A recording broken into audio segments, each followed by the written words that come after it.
Radio صدائے حریت جموں کشمیر سے پیش خدمت ہے خصوصی اپڈیٹ۔ بھارت نے جب سے جموں کشمیر پر اپنی غاصبانہ فوج کے ذریعے قبضہ کیا ہے، اس وقت سے آج تک ظلم و جبر کا ہر حربہ اہل کشمیر کے خلاف استعمال کیا گیا۔ خاص طور پر خواتین کو آسان ہدف ہونے کی وجہ سے سب سے زیادہ نشانہ بنایا گیا۔ مقبوضہ ریاست میں اس وقت بھارتی فوجیوں کی تعداد 10 لاکھ سے بڑھ چکی ہے، جبکہ انہیں armed forces special powers act جیسے کالے قوانین کے ذریعے ایسے اختیارات دیے گئے ہیں کہ وہ کسی جواب دہی کے تصور کے بغیر جنگی جرائم میں ملوث ہیں۔ یہی وجہ ہے کہ خواتین کی بے حرمتی، عصمت دری اور جنسی استحصال ایک جنگی ہتھیار کے طور پر استعمال ہو رہے ہیں۔ گزشتہ 3 دہائیوں میں 11,240 خواتین کا جنسی استحصال اور عصمت دری کی گئی۔ 23 فروری 1991 میں بھارتی فوجیوں نے 2 جڑواں دیہاتوں کنن اور پوش پورہ میں 100 سے زائد خواتین کی اجتماعی عصمت دری کی، جس کی تفصیلات ریکارڈ پر موجود ہیں۔ اس طرح کے 20 واقعات ہیں جو مقبوضہ جموں کشمیر کی تاریخ میں رقم ہے۔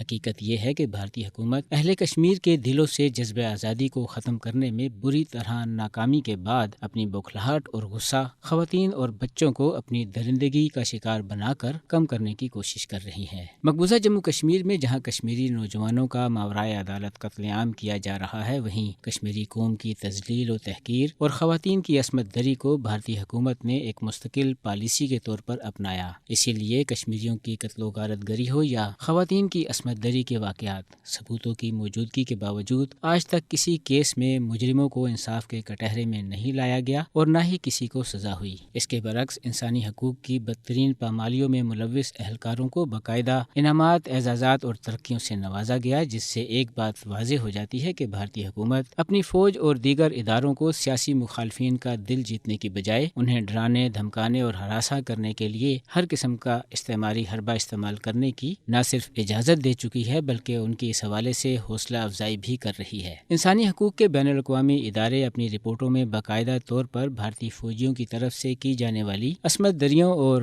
خواتین کے ساتھ ہونے والے جنسی استحصال اور انسانی حقوق کی پامالیوں کو پیش کر کے اپنی تشویش کا اظہار کر چکے ہیں۔ لیکن بھارت تمام تر تنقید اور دباؤ کے باوجود اپنی ظالمانہ اور غاصبانہ پالیسیوں سے پیچھے ہٹنے کے لیے تیار نہیں۔ بھارت کا یہی ہٹ دھرمی پر مبنی رویہ بین الاقوامی سطح پر تسلیم شدہ تنازع کشمیر کے حل میں سب سے بڑی رکاوٹ ہے اور اس خطے کی سلامتی کے لیے ایک سنگین خطرہ بنا ہوا ہے۔ ایک بات واضح ہے اور وہ یہ کہ اہل کشمیر کسی صورت اپنے حق خود ارادیت کے حصول کی تحریک سے دستبردار نہیں ہوں گے، چاہے اس کے لیے انہیں کتنی ہی قربانیاں دینی پڑیں۔ بھارت اس حقیقت کو جتنا جلد سمجھ لے اس کے لیے بہتر ہوگا۔ عالمی برادری اور اداروں کو بھی چاہیے کہ وہ اپنی ذمہ داری ادا کرتے ہوئے بھارت کو مجبور کریں کہ وہ مقبوضہ علاقے میں اپنی ظالمانہ پالیسیوں کو ترک کرتے ہوئے اہل کشمیر سے کیے ہوئے اپنے وعدوں کو پورا کرے۔ اپڈیٹ ختم ہوا۔